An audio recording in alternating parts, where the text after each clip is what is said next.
Hey queens, and welcome back to part 2 of our wig series where we're going to learn how to bleach our knots, pluck our frontal, and install our wig. So if that's something you're interested in, then keep watching.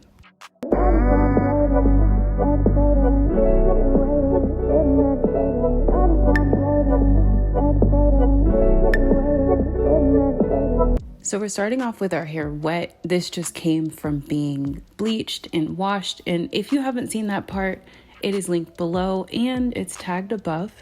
We're going to comb the hairs back so we can kind of see what does the hairline look like, how full it is, and just kind of figure out how much are we going to pluck. One thing I will say about Wild Angel wigs is that their frontals are undetectable. They are pre-plucked. You don't have to do too much. I absolutely love their frontals. I didn't say wig, frontals. So now I'm going to start sectioning the hair.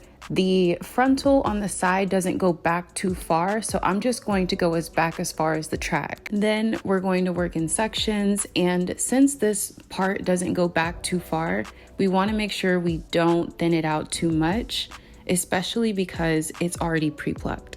And since the hair is wet, it's going to add a little bit of weight to your hair, so we can move the hair forward without using any type of clips.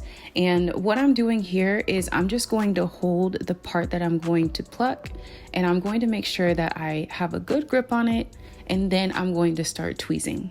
The tweezers that I'm using have a slant on them, and you want to make sure you're using them in the right direction because it can create holes. You can pick these up at the hair store, they're fairly cheap. As you're plucking the hair, you want to make sure that you're continuously moving your hand because you don't want to stay in one spot for too long, because then you'll overpluck one section and then the sections won't match. And sometimes it feels like you're really not plucking anything, but I promise you, you are. Next, we're going to take our comb and we're just going to comb through that section that we just plucked, and you're going to see you were plucking, you should have some hair come out. And if that section looks good and to your liking, then we're going to go ahead and go to our next section. As you can see, I'm working in very small sections. My goal is to create a natural hairline and to make sure that I don't overpluck because that will bald quicker. And for this section, we're just repeating the same steps we just applied. As you are moving through the hairline and plucking, please make sure that you're very careful and very gentle because sometimes you can create holes in your lace by plucking too hard.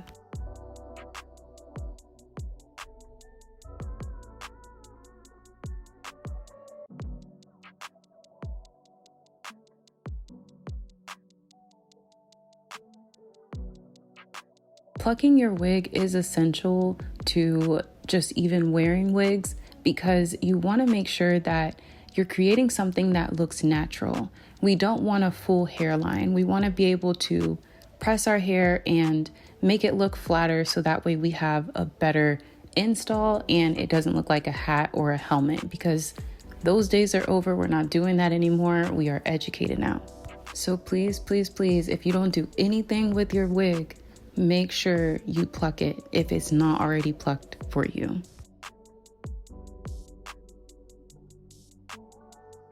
So when I get to the top of the hairline, that is more of a cleanup area for me. I'm just trying to make sure that I get rid of any type of hairs that would make the hairline look unnatural.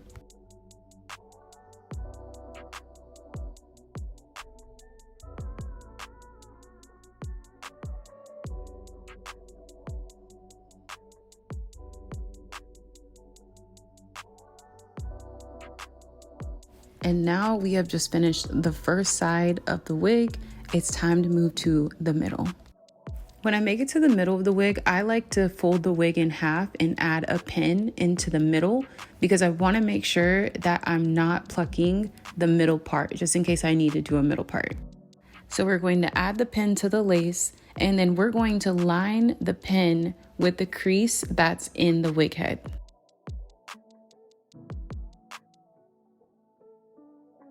And then we're going to pin all the sides down so that way we have security. And now I'm going to use the marking we made to go ahead and create my middle part so I know exactly where the middle of the wig is.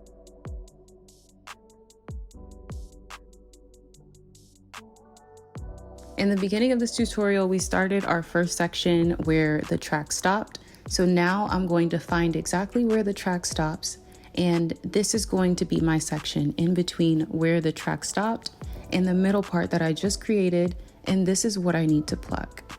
So now we're just going to start working in sections like we did previously.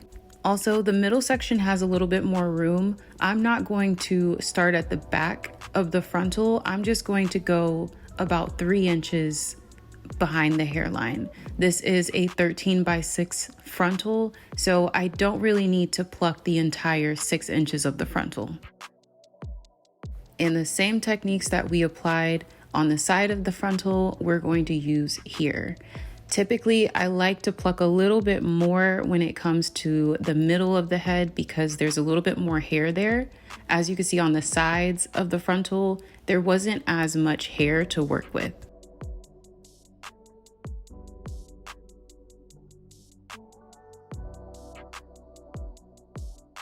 And of course, once that section is to your liking, go ahead and move on to the next section.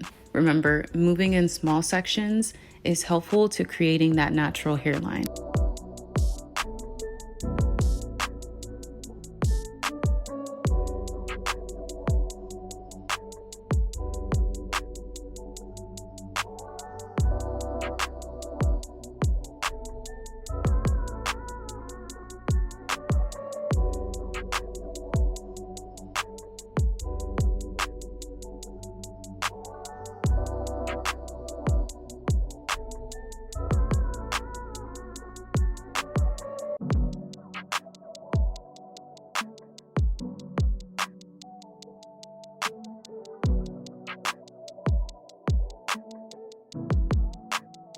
And once I've finished with the side, I like to press the hair with a hot comb just to see if the hairline meets my expectations and if I need to pluck any additional areas. And this is what both sides look like after they've been plucked. And that's it for part 2. I really hope you guys enjoyed this plucking tutorial for beginners. Stay tuned for part 3 if you would like to see how I installed this wig and really finished the look and my opinion on this Wow Angel wig itself. So thank you guys so much for watching, and I will see you in part 3 or any one of my next videos. Bye.